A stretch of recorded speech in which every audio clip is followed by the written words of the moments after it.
it's ready to go straight out of the box pretty much. No moving parts for anything to move. There's a arbor extension that can go with it.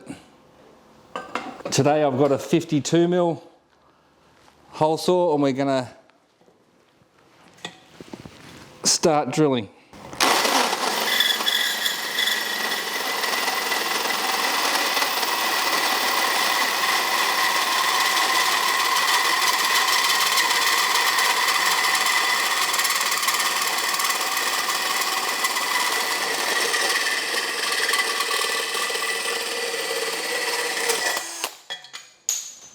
There we go, cut through like butter. A lot of fire guys will use these because they're so strong and reliable, so go out and get them.